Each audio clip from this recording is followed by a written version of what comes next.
harjoitus 1D, sellainen yhtälö 2 jaettuna x toiseen minus 1 plus 1 jaettuna x plus 1 on 1 jaettuna 1 minus x. Taas tietenkin lähdettäisiin katsoa nimittäjän nollakohdat ensin. No, x toiseen minus 1 on 0, no sieltä saadaan sitten x toiseen on 1, eli x on plus tai miinus 1 ja x plus 1 on 0, no siitä saadaan tietenkin, että x on miinus 1 ja 1 miinus x on 0, niin sieltä saadaan, että x on 1. Eli nimittäin nollakohtia on 1 ja miinus 1, eli yhtälön määrittelyehto, mitä on määritelty, kun x on eri suuri kuin plus tai miinus 1. Nimittäin nollakohta sitä luetaan pois. No nyt sitten kun katsotaan taas tuo x toiseen minus 1, täällä 2 jaettuna x toiseen minus, tää nimittäin x toiseen minus 1 voidaan jakaa taas muistikaavalla tekijöihin. Eli saadaan x plus 1 kertaa x miinus 1 tuonne noin. Ja se on tuo 1 jaettuna x plus 1 ja sitten täällä oikealla puolella on tämä 1 jaettuna 1 miinus x. Siinä täytyy vähän miettiä sitä asiaa vaikka täällä sivussakin, niin jos katsotaan lauseketta 1 miinus x, niin siinä pitäisi huomata se, että se on nyt tuon x miinus 1 polvin vastapolun, eli 1 miinus x voidaan kirjoittaa yhtä hyvin näin, että miinus x plus 1, vähän vaan termien järjestyksen. Ja nyt mä huomaan, että tämähän on, jos ajatellaan polynomia x miinus 1, niin nuo on toisessa vastapolvilla, termien etumerkit täysin vastakkaiset. Ja eli tämä miinus x plus 1 täytyy olla tuon x minus 1 vastapolvi, eli siis sehän täytyy olla silloin miinus ja suluissa x miinus 1. Se voidaan kirjoittaa näin.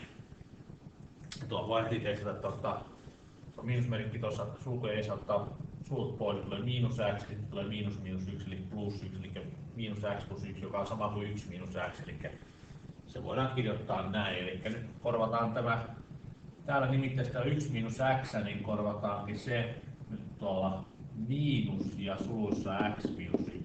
On sama asia, mutta on häiritavalla kirjoitettu. Niin saadaan tännekin tänne oikealle puolelle tuolle nimittäin tuo x minus 1, niin se on tuolla myöskin tuolla vasemmalla puolella tuo x plus 1 kertaa x minus 1, niin on helpompi miettiä sitä laventamista. No tuo miinus tuolla jakajassa, niin sehän voidaan sitten vielä kirjoittaa tietysti nyt tuo yhtälö.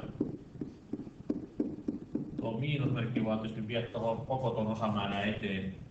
Eli voidaan kirjoittaa sitten yhtä lailla näin. Ja nythän voisi vaikka sitten siirtää tuon, tuossa on tuo miinusmerkki, niin vielä siirtää tuon oikealla puolella olevan lausekkeen tuonne vasemmalle puolelle yhtälöön, niin se häviää se miinusmerkkikin sitä edestä, eli silloin saataisiin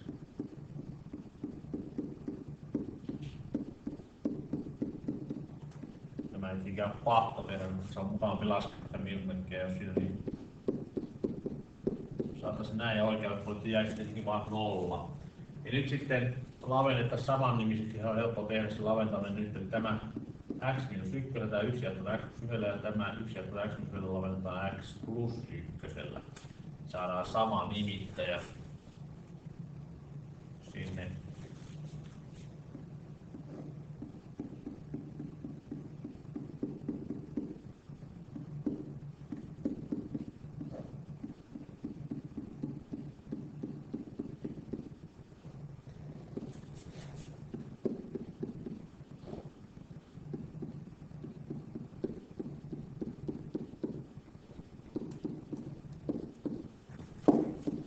Nyt sitten kerrotaan tuo, tietysti kerrotaan tuo nimittäjä pois, eli tuo yhtälö kerrotaan nyt tuolla x plus 1 kertaa x miinus 1, jolloin sitten täällä jokaisesta näistä yhteenlaskettavasta nyt supistuu tuo nimittäjä x plus 1 kertaa x plus 1 pois, eli sieltä jää vain nuo osoittajat jäljelle, eli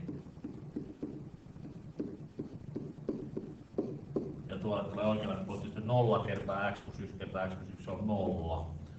Se on ton näköinen yhtälö ja tuosta kun ratkaistaan, hetkinen, tuossa on täällä x plus 1 tietysti. ja tuolta osoitteesta x plus 1.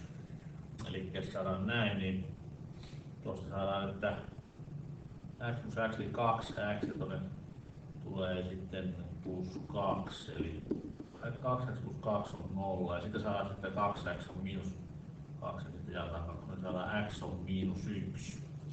Ja verrataan taas tuohon määrittelyehtoon saatua ratkaisua, niin meillä oli tuossa se määrittely, että x piti olla eri suhde kuin miinus 1 tai plus 1, ne oli molemmat nimittäin nollakohtia. Ja tämä saatu ratkaisu tietysti sattuu olemaan taas tuo nimittäin nollakohta, eli tuohan ei kelpaa. Ei kelpaa, eli taaskaan yhtälöllä ei ole ratkaisua.